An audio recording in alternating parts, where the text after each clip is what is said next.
यार दलित अस्मिता और जातीय भेदभाव पे बहुत सारी फिल्में बनी बॉलीवुड से, लेकिन कोई भी उस सही जगह हथौड़ा मार नहीं पाई जहाँ पे टारगेट है। और ये फिल्म भी अपने टारगेट से चूकती हुई नजर आ रही है। और ऐसा मैं क्यों कह रहा हूँ बताऊंगा आगे। और बॉलीवुड की एक बीमारी है कि हर फिल्म को ये रीमेक बनाते हैं, अपना ये कुछ बना नहीं पाते। वजह ये है कि ये धरती से कुछ जुड़े नहीं है। अब ये फिल्म ही ले लो, ये फिल्म रीमेक है 2018 में आई पेरियोरम पेरुवल की। और वो फिल्म जातीय अस्मिता की बहुत ही गहराई से, बहुत ही संवेदनशील तरीके से बात करती है। और यही फिल्म का रीमेक बना के उस फिल्म को टोटली नकली कर दिया है। जातीय अस्मिता, दलित अस्मिता एक बहुत ही गंभीर मुद्दा है। जब तक आप गंभीरता से इस मुद्दे को आप नहीं दिखाएंगे, नहीं बात करेंगे, तब तक आपकी फिल्म फेक ही लगेगी। क्योंकि अल्टीमेटली आपका पर्पस है पैसा कमाना। और इस फिल्म पे आपने बॉलीवुड की चमक दमक ठूस के उस फिल्म को आपने नकली ही बना दिया। और इससे साफ क्लियर होता है कि आपका इंटेंशन दलित अस्मिता की बात करने की नहीं थी, पैसा छापने की मंशा थी। कहते ना कि बेशक ही कहानी रीमेक हो, रीमेक फिल्म तब बढ़िया बन पाती है जब आपका कहानी में उसमें दम हो और उससे भी ज्यादा दमदार हो इससे जुड़े हुए सारे इंटायर टीम। उनकी मेहनत में प्रोजेक्ट को लेके सीरियसनेस होनी चाहिए। और साजिया इकबाल कितनी सीरियस है दलित अस्मिता को लेके, ये बात आप और मैं अच्छी तरह समझ सकते हैं। और दलित अस्मिता ये शब्द एक प्रोपेगेंडा की तहत अब इस्तेमाल होने लगा है। बजाय दलित अस्मिता को सामाजिक भेदभाव से इतर उसको ऊपर उठाने के लिए। और यही जो उसकी ओरिजिनल फिल्म है पेरियोरम पेरुमल, जातिवाद सामाजिक भेदभाव पर बहुत ही संवेदनशील तरीके से वो चोट करती है, जिसको प्रेम कहानी के थ्रू उस मुद्दे को उठाने की कोशिश की थी। लेकिन बॉलीवुड ने उस फिल्म को, उस संवेदनशील मुद्दे को नकलीकरण कर दिया। अब बात आती है कहानी की। कहानी एक ऐसे कॉलेज की जहां पर एक दलित समाज का एक लड़का और ऊंचे समाज, ऊंचे खानदान से ताल्लुक रखने वाली एक लड़की, दोनों में प्रेम होता है।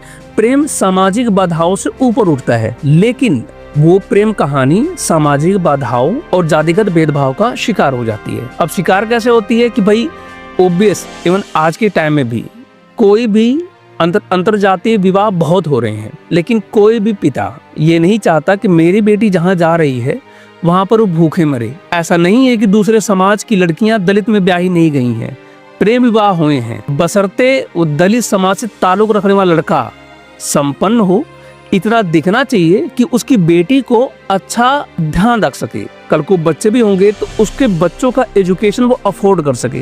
भाई भूखे नंगे परिवार में कोई अपनी बेटी ब्याहेगा नहीं, चाहे वो किसी भी समाज के, किसी भी जाति का हो। इस बात को आप एक आशिक के रूप में समझेंगे तो नहीं समझ पाएंगे।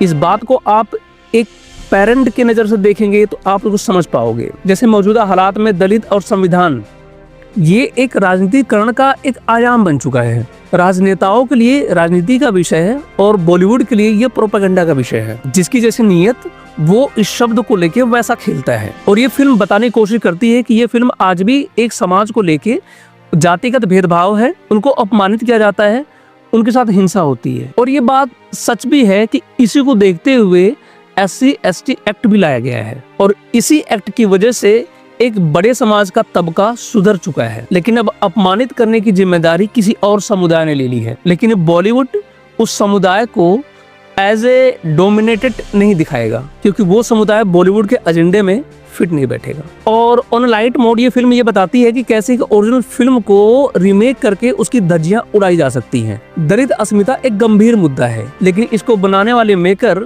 बिल्कुल गंभीर नहीं है। और ये फिल्म दलित अस्मिता की कम प्रोपेगेंडा की वकालत ज्यादा करती है। अगर कहानी के सार की बात करूं, कहानी के सार ये है कि फिल्म की कहानी न्याय मांग रही है और ऑडियंस थिएटर्स के मालिकों से अपना पैसा। कैरेक्टर्स की एक्टिंग की बात करें या यूं कहें कि डायलॉग रटने की एक्टिंग की बात करें तो नायक का, सिद्धांत चतुर्वेदी का चेहरा डायलॉग बोलते समय ऐसा नहीं लगता कि प्रेम में भाव विभोर होके वो कोई डायलॉग बोल रहा है। ऐसा महसूस होगा कि वो डायलॉग याद कर रहा है। और सेम दिक्कत तृप्ति डिमरी के साथ भी है। वो जब बोलती है तो रोने की कोशिश करती है। जब आप एक्टिंग करते हो, किसी करैक्टर में होते हो, भाव विभोर होके आपके आंखों से आंसू टपकने लग जाएंगे खुद ब खुद, लेकिन ये मुंह बिगाड़ कर रोने की कोशिश करती है। और फिल्म देखते वक्त एक बात जो मेरे जहन में आई वो ये कि कास्टिंग बहुत ही भयावह थी। कास्टिंग 1% की नहीं है जो जस्टिफाई कर पाए उस कैरेक्टर्स को। और माफ करना यार, ये तृप्ति डिमरी कहीं से भी इस कैरेक्टर के लिए सूटेबल है नहीं। इसने ऐसा क्या दिया है फिल्म के प्रोड्यूसर को कि इसको कास्ट कर लिया है। आप कहानी, उसके कैरेक्टर को देखते हुए आप कास्टिंग करते हैं, लेकिन बॉलीवुड में चलन है कि पहले कैरेक्टर को देखते हुए कहानी लिखी जाती है, और ये कहानी वैसे भी लिखी नहीं गई इनके द्वारा। और सपोर्टिंग कास्ट जो है इस फिल्म में वो ऐसे हैं जैसे कभी आपने देखा है कि आइटम सॉन्ग हो रहा है, उसके पीछे नाचने वाले फोकस गया, कभी नहीं गया है। तो वैसे यहाँ पर फोकस नहीं जाएगा, वो मौजूद हैं लेकिन असर नहीं है। अब बात करते हैं डायरेक्शन, म्यूजिक और सिनेमेटोग्राफी की। यार सबसे पहले बात करें डायरेक्शन की। डायरेक्टर ने क्या करा है, हर सीन को स्लो मोशन में रखा है। किसी ने बताया होगा कि भाई स्लो मोशन से कहानी में इमोशन आती होगी, एक बहुत ही बढ़िया मुद्दा था। उसको सीक्वेंस वाइज कैसे रखना है डायरेक्टर को नहीं पता था। इनका नाम साजिया इकबाल है, उस नाम को देखते हुए डायरेक्टोरियल ग्राउंड इनको सौंप दिया गया कि भाई तुम ही करो, तुम सबसे बढ़िया प्रोपेगेंडा कर पाओगी, क्योंकि मौजूदा राजनीति में और एक्टिविस्ट द्वारा यही हो रहा है। अब ये डायरेक्टर अंदर से भरी पड़ी थी दलित वाले मुद्दे पे किसी समाज को घेरने के लिए, और उसने घेरने की कोशिश भी की। और उम्मीद करता हूँ कि इस डायरेक्टर साहिबा की अगली फिल्म 3 तलाक, मुताला, हलाला और 72 फिरके, और 72 फिरकों में जो सामाजिक भेदभाव है उनके ऊपर कोई फिल्म बनाएंगी। हाँ, इसका म्यूजिक 2 गाने जबरदस्त हैं, सुनने लायक हैं। इसके साथ ही बैकग्राउंड स्कोर जो दिया गया है वो कहानी के साथ बिल्कुल तालमेल नहीं खाते हैं, दोनों अलग ही दिशा में नजर आते हैं। उसकी वजह यही है कि कहानी की स्टोरी टेलिंग साथ नहीं दे पाती उस बैकग्राउंड स्कोर की। और at the same time cinematography बहुत ही बढ़िया है। कुछ फ्रेम ऐसे जबरदस्त लगते हैं कि वो देख के एक बार लगता है कि हाँ ये धर्मा प्रोडक्शन की है,